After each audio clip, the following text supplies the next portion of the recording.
Good morning and welcome to this week's recruitment discussion with Jump. And this week, well, we're waiting and hopefully this week we're going to welcome Neil Carberry from the head of the REC back to talk about the autumn statement, recruitment in 2023 and 2024. Neil is obviously on site with quite a lot of people at the moment and he's doing this from there. And so he's just trying to get into the system. So whilst we wait for Neil to join us, let's give some stats about what we think. So Safri's have done a really big survey on the recruitment market in 2023. And this is some things they've found out about the recruitment market. So from their finds, they've revealed that 7% of firms have an attrition rate of greater than 40%. That's a recruitment firms, not just every firm. While close to a third of agencies is around about 32% report on attrition from last year. The rates have improved of all sizes of recruitment agencies since 2019. So it's sort of so since 2019, we've got slightly better. And the survey on average found out that 21% of recruiters leave their job within the first 12 months of employment.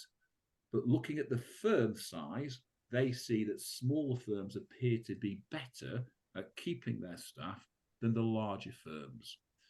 The most common benefit offered by those in the survey was agile working. And last week we've already seen that, or we reported that agile working is now only dropping where it was a 25%, 30% increase in 2020 and 2021.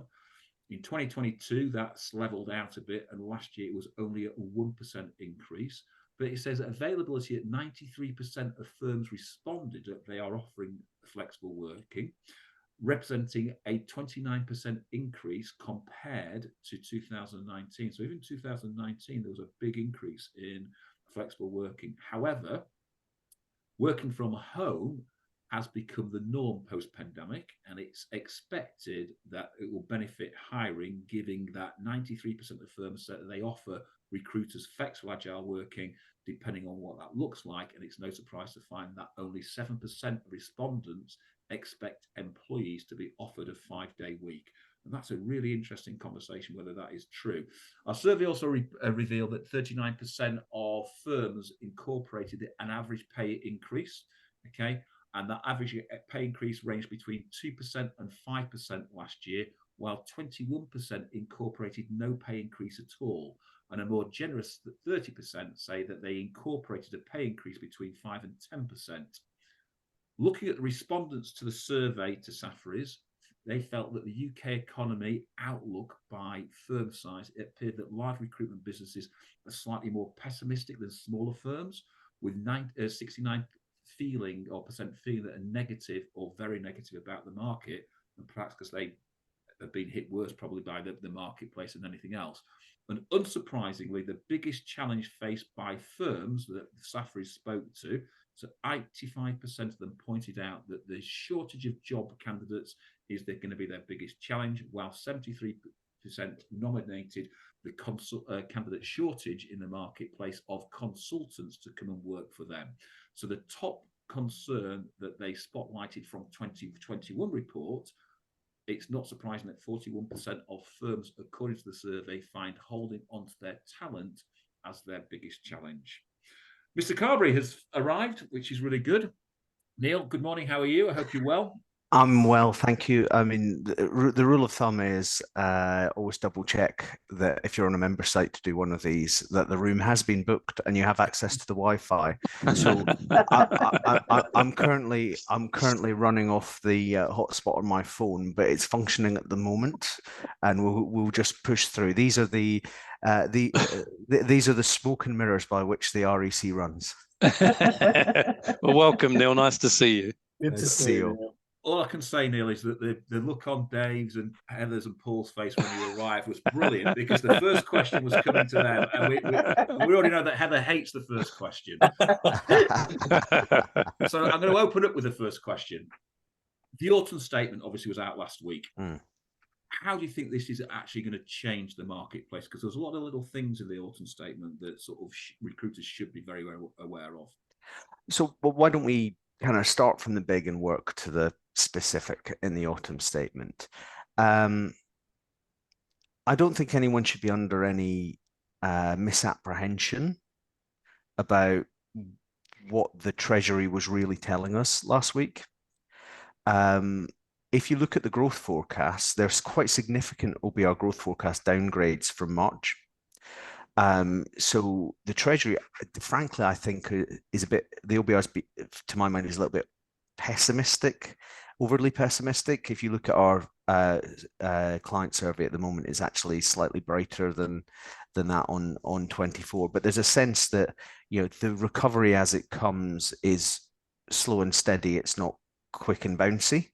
That comes through really clearly. The other thing is obviously the Chancellor found, in inverted commas, some fiscal headroom to make some changes. It was the third biggest tax giveaway budget of the modern era. Having said that, you can do that when you also have the highest tax burden of the modern era, and even the change to NI doesn't even touch the sides of the amount income tax has gone up in the last few years, but through the freezing of the freezing of the thresholds.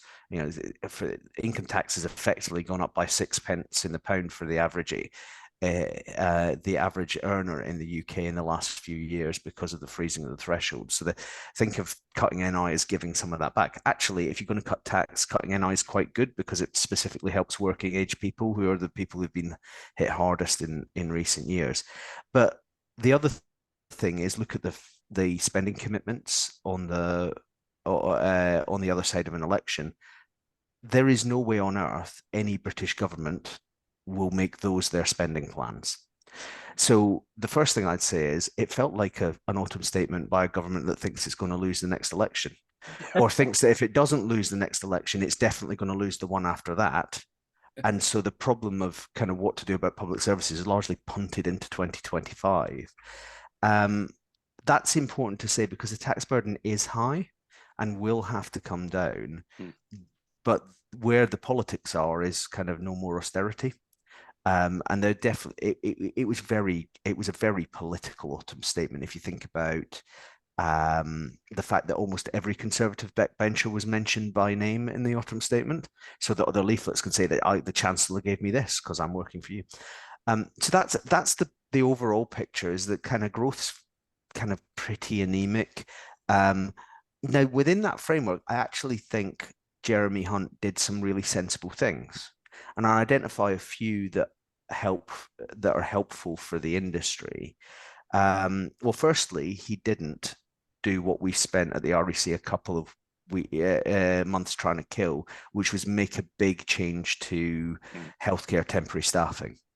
Now, there were some really silly ideas floating around about capped rates of pay in the NHS for everyone. Now we are in a hole here. We know that there are wards closing because trusts are being told they can't use agency, and that banks are outbidding them at the moment. But actually, we've ended up with quite a sensible discussion with the Treasury and DH about how you fix that. I'm hoping that we're coming into a point where they realise you work with the industry to change that. You don't work against the industry. So that, yeah, it's the nature of being the chief executive of a sector organization that sometimes you celebrate things that don't happen rather than things that do. But that was quite helpful. There was some sensible stuff on IR35 pushing through the recommendations. I think there was a lot of sensible stuff on business investment. So full expensing is, yes, it's a big tax give, but actually it's really important because we now live in a world where interventionism is back. You know, this is not the free trade world of 2003. This is an intervention. If you look at the IRA in the US, you look at what the Europeans are doing. I mean, China's a command economy anyway. For all of the harping about Labour's 28 billion, actually the government is spending a lot of money on industrial strategy. It's not calling it industrial strategy, and it's not as joined up as maybe we would like. But it's no surprise that the Nissan decision at Sunderland came after the full expensing decision. The Chancellor spent a lot of money on on the Gigafactory in Somerset. These things are really important. And what I think and they underpin, I think, quite a big V coming out of the autumn statement in sectors. So we already know that engineering was doing really well in the UK. Full expensing is underpinning it to do better. I think that's good for manufacturing, away from food manufacturing. IT, the kind of Harrington review, all of that will help with kind of the transition back to growth that the IT sector we think we're likely to see over the next few months. Very, very much tougher picture for consumer facing businesses. The small, I quite like the small premises or the small business multiplier freeze on business rates, because that benefits lots of smaller REC members who have quite small premises. But if you talk to retailers and hospitality firms, it is a small premises multiplier, not a small business multiplier. And what do hospitality businesses have? They tend to have actually quite nice, extensive buildings in the centre of towns. Those often aren't caught by the small the small premises multiplier on business rates. You then layer onto that what I think is a huge issue for the industry as well, which is a nigh on 10% rise in the minimum wage, which is taken together with last year's 20% on your costs over 2 years in hospitality, retail, other costs rising, relatively limited growth. I think for consumer-facing businesses, despite the fact that the Chancellor was allegedly putting more money back in people's pockets, it was a really tough message, and I think there's a lot of concern. I mean, I spent an hour on the phone with the head of spending at the Treasury and the permanent secretary from the Department for Business last Thursday morning with the 10 other major trade association chief execs, and that split was really clear. So I think a lot of it is about who you're servicing as a recruitment firm in terms of what happens next. That's probably enough as a start off, Howard. So, looking at that as a start off, then, if we flip that into the next point, if we look at the economic environment as a whole, and then said, what does 2024 look like? And like you, I thought it was a budget that was a desperate budget from a government that doesn't think it's going to get into anywhere else, and I think it's going to be probably a spring budget. Election. Sorry, I think it's going to be probably a spring election from there. So, do you think when the election actually comes, it will have a massive change to the UK economy? I don't think the capacity to make a massive change to the UK economy in one go exists for British government now, in the way that maybe it did when Thatcher was elected. I think if you listen to Keir Starmer, he says, well, look at the three great Labour governments post-war. Attlee had to reform and deliver public services, famously NHS.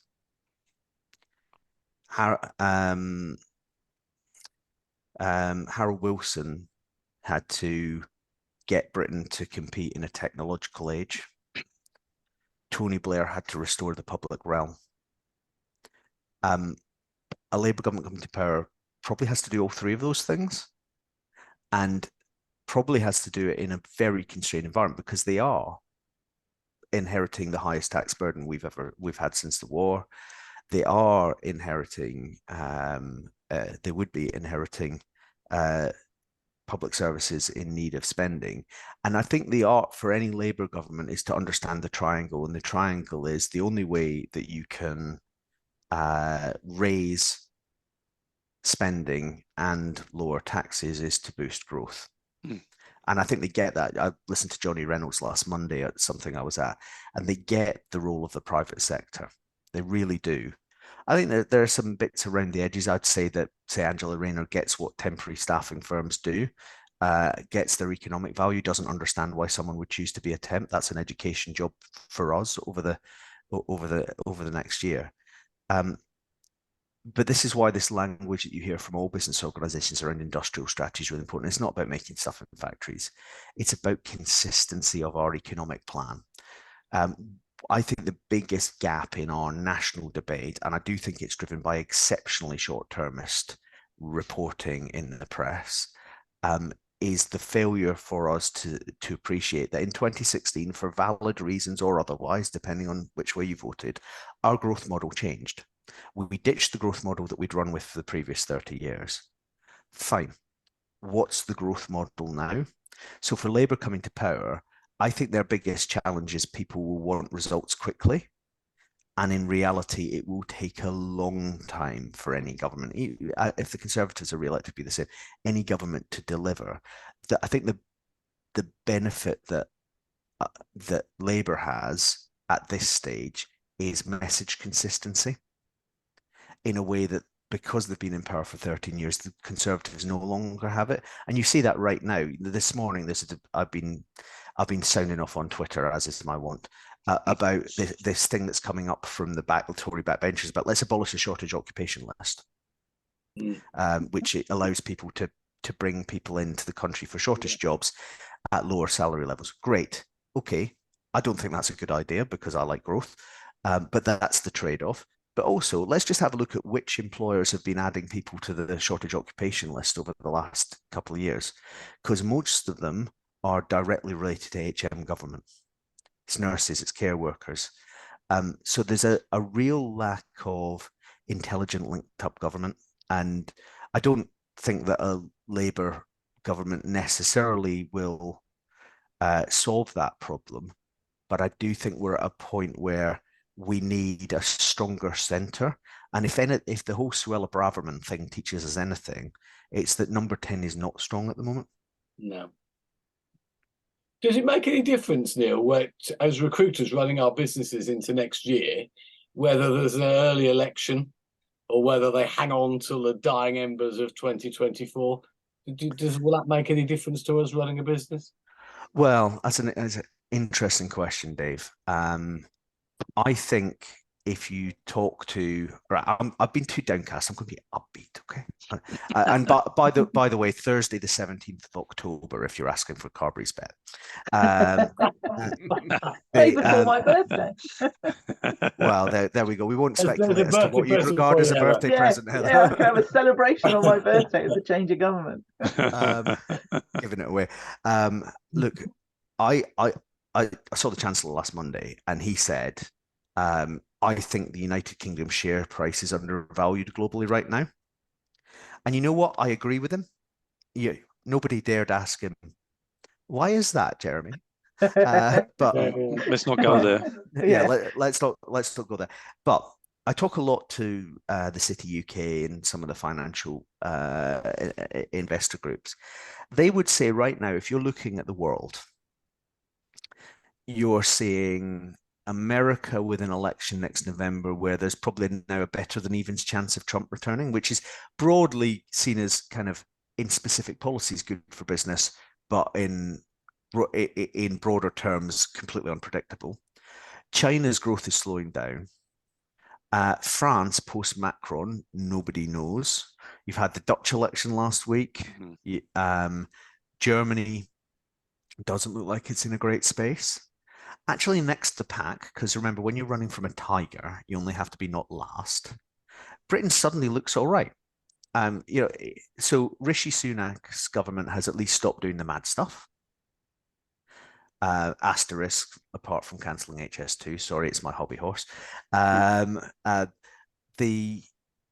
Labour government, the Labour Party, is not seen as the threat that international investors thought it was in the Corbyn era. So I actually think that the UK is already in a better place for international investment than it was a year ago. So, and of course, international investment drives investment by firms, gets recruitment going. And we see that in our jobs outlook, where consistently month on month, members' clients are reporting to us they feel better about investment in their business than they did the month before.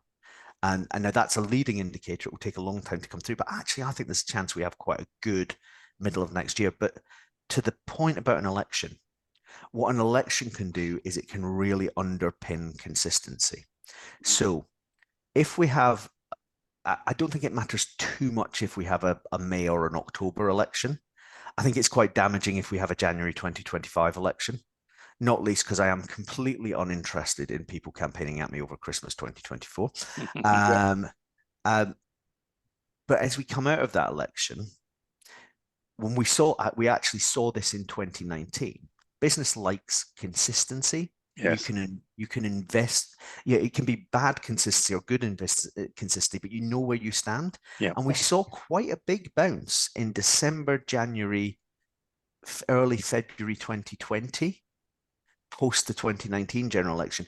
Not because everyone thought, yay, Boris is great and his program's magnificent, but people saw, right, we know where we're going on Brexit. We know what happens now. We can sort it out. And of course, that was all swept away by the pandemic. So I think that the message that I'm hearing on the international markets about the UK is it's looking a bit more positive. I think our data suggests that in terms of the way client companies are thinking.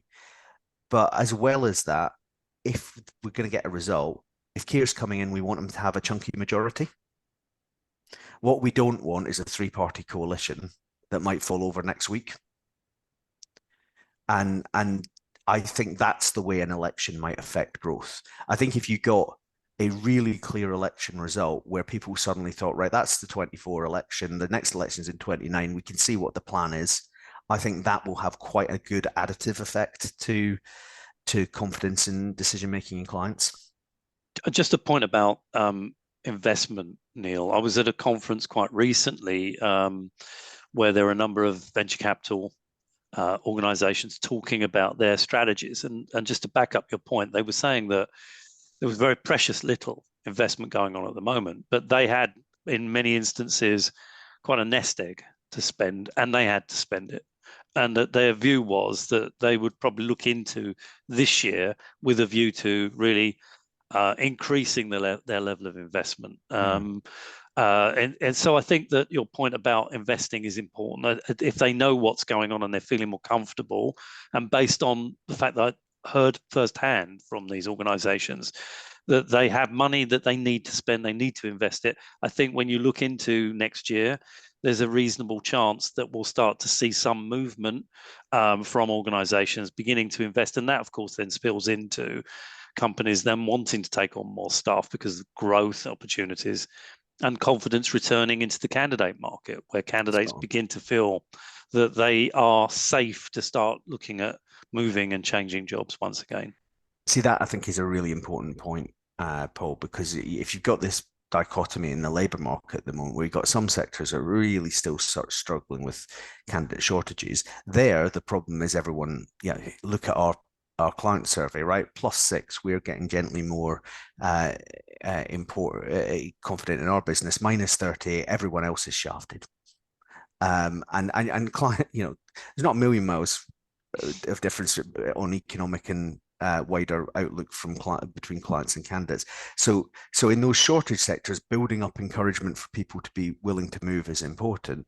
In the other sectors, the sectors that are really having a tough time, so a lot of those actually, they've got quite high barriers to entry. If you think about engineering, if you think about, IT's having more of a tough time, but IT, you think about healthcare.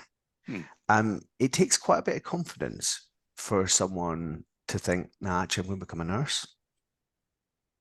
And so getting that confidence there in the long-term plan feels really important. If you look at that then, we're talking about short-term, long-term, what's happening. So if you look at it from a recruitment point of view, what should recruiters be looking at in 2024? Should they be doing the same as 2023? Or how do they change to capitalise on the market conditions if the market conditions do change and it becomes more stable or more apparent that the market is now, understanding of where we're going to be for the next 5 years, and therefore growth starts? So some things stay the same, don't they? I mean, it's the stuff that you all know very well, which is you start with getting close to your clients and your potential clients and your former clients. You understand their businesses, understand where they are, understand their where their pain points are now. That feels important because those pain points will be moving around with the market. A big bit of that is, and we had our EDI summit yesterday at the REC, 120 people talking about kind of broadening the pool of candidates. But actually, one of the things that kept coming up was consultant confidence. And I think one of the things in this market that maybe if you didn't do this year, I'd be thinking about doing rather heavily next year, is thinking about how do you skill your consultants, and it is confidence, not just skill, to have the right conversations with clients and candidates. And some of that, it came out of EDI yesterday, because actually, Joanne from Michael Page was there and driving that thing that you've got to keep telling consultants that it's all right to have this conversation with clients.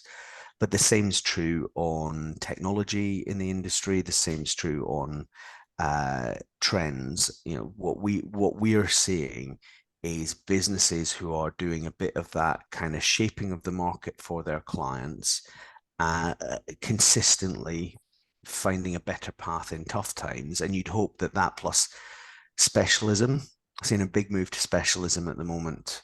And there's been a move to specialism for years, but I think in some of the big general firms, so they're really ramping up their focus on specialism. That feels like maybe it's cyclical, but it's coming down the track quite quickly now. I think the point about consultant morale is a brilliant comment. I think everybody knows that it's been an extremely tough 15 months, and you're hard pressed to find many consultants that have had a better year this year than they'd had in previous 12, 15 months. It's been pretty brutal in some cases. And I think your point about keeping morale high for people, maybe, and hopefully this is the case, recognizing that we're probably past the worst of our challenges, and that, the old cliches about darkest before the dawn and so forth. I think those things are apparent, and keeping people focused and recognizing that the next 12 to 15 months will be better than the previous 12. And whilst not necessarily a dramatic improvement, will definitely be on the movement up. And I think that's a great point. We always say you look after your people and they look after you. And I think part of that is making sure that people are feeling supported, and that you're doing, as an employer, you're doing everything you can to keep morale high, and get them to focus on the fact that a lot of their clients will be very shortly thinking of growth. So I think it's a great point to make, actually, around looking after our own people, but also making sure we're very close to our clients and understanding what their pinch points are and how they're feeling about the next 3 months. I know we should talk about the next year, but we mostly talk about next 3 months now with clients. And I think it's understanding what their feelings are about the first quarter of 2024. Well, Paul, from your experience, that recessions and slowdowns are always more comfortable once you can see the bottom of the pool. Yeah. And I suppose what I'm saying is, I think probably if I look at our data, we've seen the bottom of the pool now. And if nothing else, that is a bit of a booster. Yeah, I think that's true. And to be honest, we should at this stage, because if you look at perm in particular, it's been dropping away for over a year now. Yeah. There's also something in that piece around. I'm a great believer in the Keynesian animal spirits. I always talk about this in terms of the UK economy in the run up to Christmas. Carberry's first rule of the economy, there's a day in November or December where the entire British population goes, F it, get the sherry out. And consumer spending literally does this. But in terms of the wider economy, I think that happens as well. People who have, and it's your point about businesses, but it's definitely true, people who have capital and ability to spend can only constrain spending for so long, because people don't like being miserable. It's called Amazon, I think you find. Well, but but I think it certainly is in my account. Given I bought the kids' Christmas present earlier in the week, but there's something there about how long is a British consumer going to be looking at their toes. I think there's a point coming where, if you cut back on the holiday in 2023, are you going to do it again in 2024? Question mark. So And these things can feel pretty small, but actually they're big. You know, the classic example would be, you know, present company allowed for a poll, but you know, if you go to the barber once every 4 weeks, and times Paul, I don't know what we're... there is only Heather going in that direction. For John. Yes, I think we're all in that place. I think Heather goes somewhere significantly more expensive than the barber. But if you go to the barber once every 4 weeks, right, and times are a bit tough, and you go once every 5 weeks, that feels like a tiny change to you, but to the barber, it's a massive drop in business. Yes, if everyone's doing that, and that little change back, that's economies are dynamic. They change when people change their point of view. But the other thing to remember, and I think it's important with the consultant morale point, is we focus on tiny numbers. Economic growth is a tiny number. Years ago, I did a presentation where I kind of 4 bars on a bar chart. And one was the best year the British economy has had since the war compared to the year before. And in cash terms, size of the economy. And the other one was the worst year the British economy has had compared to the year before since the war. And the main conclusion that you draw is you can't see the difference. Yeah. The truth is there's loads of economic activity going on. So there's always an opportunity to build business. yes. What the challenge is, how good are you at finding the business when the pool's a little bit smaller? Yes. Yeah. And that's where consultant morale, activity, business development skills, it's why we brought Greg over to do the 6 states with 700 members in September. And we've got something planned for March with a different partner. That stuff feels really important right now. Yeah, the swimming pool hasn't gone away. It's just not Olympic sized right now. Yeah.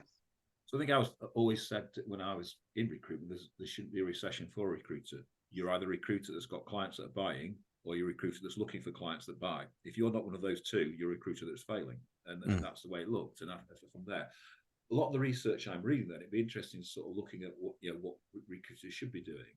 A lot of the research I'm reading is that it's going to flip from a candidate-led market to a more of a client-led market over 2024. Is that things that you're seeing at the REC? I think clients would like it to be. I think it's very sectorally different. I think it's a client-led market in large swathes of the economy already.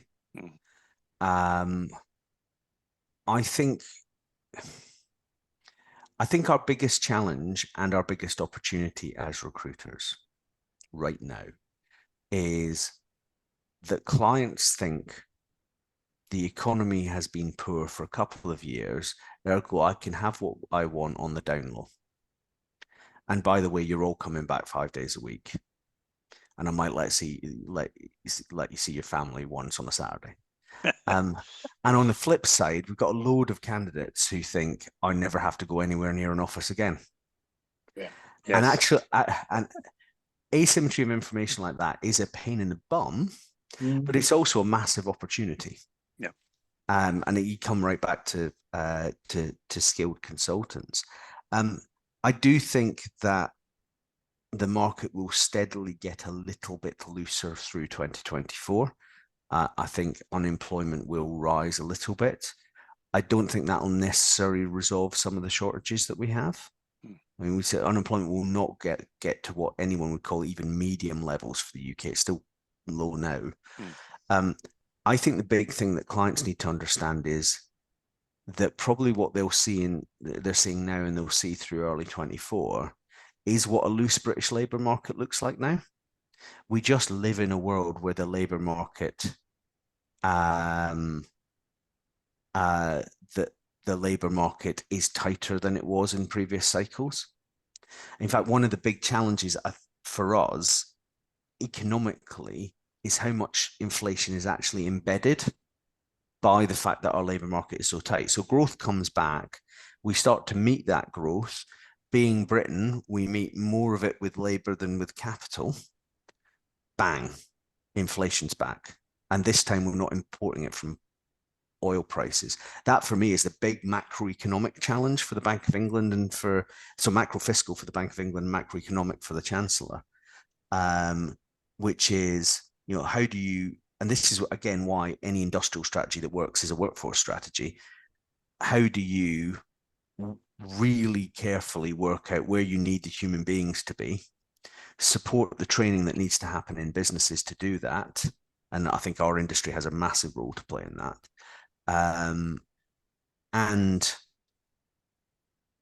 push the automation and the adoption of technology, because one of the stories here is that in 2013 Britain on CRM adoption was where Denmark was in 2001. So there's a lot of kind of how do we invest, how do we automate, how do we improve productivity, but also how do we take our people with us? And a lot of this is coming back to, what in the 60s and 70s was called the British disease, which is, how do we take on the quality of management? And again, and let's be clear, the quality of people management as part of that, because there is you REC members, your clients see it. It's the people who do the recruitment through procurement teams that squeeze every penny out of it and then ask questions about why they can't keep people or why they're not getting the people they need to meet the plans. If you look at that, then obviously after every recession, things sort of change, don't they? And you normally see a bit of a turbulent market in the recruitment sector where the weakest don't survive and those that adapt survive very well. So do you see 2024 as being a pivotal year for the recruitment industry, considering the last stat that we got from an economic point of view that we were 42.9 billion pound business? What do you see as 2024 as a pivotal year for recruitment? So I refer the honourable gentleman to the publication of the REC statistics on the 12th of December. And my rule, I mean, if I look at our data, and I mean both our survey data and my live data of kind of our relations with members, the REC has great renewal rates, but anyone we've lost this year we've lost because they've gone bust. So I think I think we're already there. I think second half of 23 and Q1 24 is the painful time. And then, in the grand tradition of the sector, it's first in, first out of recessions. I think it then picks up.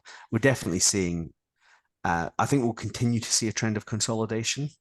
You look at some of the takeovers that have happened recently of sort of medium-sized businesses with relative heft, either in merger or taken over by larger firms. I think that will continue. I think for firms without a specialism, smaller firms without a specialism, are particularly exposed. I think that's always been the case, hasn't it? Yeah, I mean that's what recessions do, isn't it? They amplify things that have always been true. Yeah, I think that's a great point. And we have seen more polarization in our industry over the last 3-4 years, where generalist recruitment businesses have perhaps struggled more than the specialist areas. One of the what would you say in terms of, Neil, looking at specific sectors for signs regarding recovery? Which ones should we be really focused upon? Which sectors that will give us the signals that things are definitely on the move and improving? My general view is that when construction picks up, things are moving. Yeah. And construction's had a tough time this year. So I'm watching that data quite closely. Actually, away from sectors, I watch London. I think London moves before the rest of the country. I think hospitality is in an odd position because traditionally I'd watch it, but they've actually had a relatively good year. Yeah. Albeit that hospitality is a classic example of what our tight labour market's doing. My favourite stat of this autumn I got from Kate Nichols, my friend who runs UK Hospitality, which is hospitality has about 100,000 more people working in it now than before the pandemic. Really? But fewer hours are being worked in hospitality now than before the pandemic. How interesting. Oh, that is Which tells you, interesting. which tells you a lot about how things have changed Mm. and the fact that they've had to use short hours. But there's also an element of kind of benefit offset in there as well at 16 hours. So I think hospitality is worth watching, but it's in a slightly odd position. I'm always at construction because it had, away from kind of big civils, it's very responsive to confidence. So that I'd watch that one more than any other. I think you make a great point. I mean, construction has definitely had a tougher time over the last 12 to 15 months. There's been a real fall in vacancies in that space. And I think the other thing for me is to look at, I mean, we've seen inflation come down recently, much to the government's glee. Hopefully, we'll start to see interest rates dropping in the new year. And if that starts to happen and spills into mortgage rates, then we'll start to see conveyancing coming back. And that has definitely been an area that's been monumentally hit over the last 15 months. Very few people are moving, selling homes, new buyers, very difficult to get on the property ladder. If that starts to change in the new year, as it should do, and it's obviously clearly linked to the whole construction sector, then I think those are, for me, very important signs that the market's moving forward. So I completely agree with you on that point.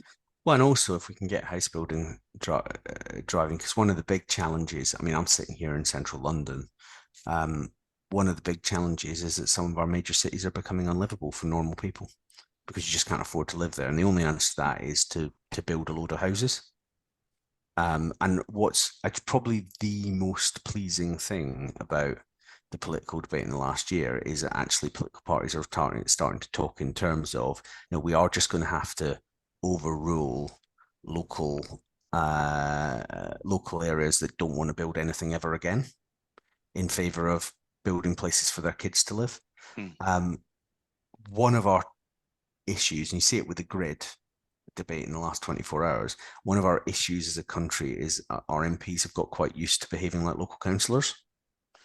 And taking that on, and again, that's another role for kind of business groups like the REC working with colleagues from other sectors to kind of look, let's focus in on what the trade-offs here are. And you might say we don't want a pylon strand across East Anglia. Okay, fine. How do we deliver the electricity needs of your local area? Yeah. Because these are obvious trade-offs. Yeah. So to close off then, if you had to give some Christmas cheer to the recruitment industry, and say, put your sherry away. He needs a bit this colour, I think. Yeah. What would that be? Clients are definitely telling us they're getting more confident month on month. I think we can see the bottom of the downturn. Now, I am moderately confident about Q2 and Q3 next year. Yeah, I think we've got a little bit of the tunnel to get through yet, but I think there's demand there and opportunity there. And if someone looked back on the first slide of the REC's business plan for this year, while preparing next year's, and said, actually, it wasn't too far wrong. So we've got quite a good record of economic analysis.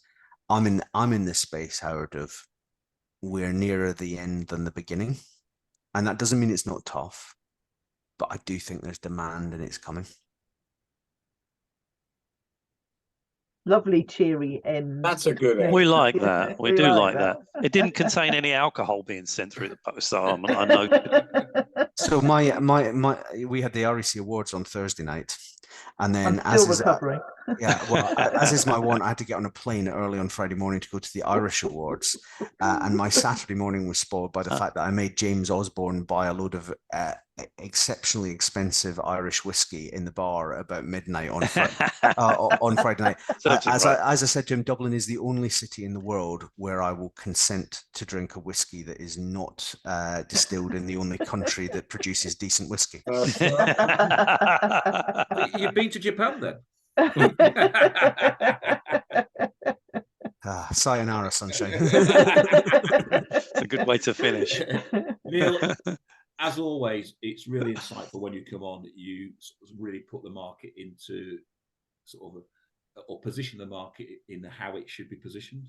And I think the people who've listened to the show today will be sort of interested to see what they do when they go away from here and how they start to implement that.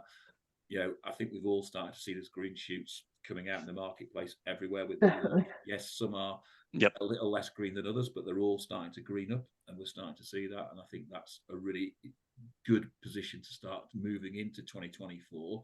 And having that sort of eyes up approach rather than the eyes down approach, I think, is important for the whole recruitment sector. So, Neil, thank you very much. I'll let you get back to your sherry. Thanks, Neil. Work from there. Team, it's always a pleasure. And to you and to everyone on the call, when you get there, have a happy Christmas and all the best to all of your businesses for 24. Thanks very much indeed, Neil. Too, Neil. Back at you too. Thank you. Neil, thank you very much. Much appreciated. Ladies and gentlemen, that's it for this week. We'll be back next week with another recruitment discussion. So feel free to join us then. Neil, enjoy your day. Paul, Dave and Heather, thanks for your time. Thank you, everybody. Take good care. Goodbye. Bye-bye.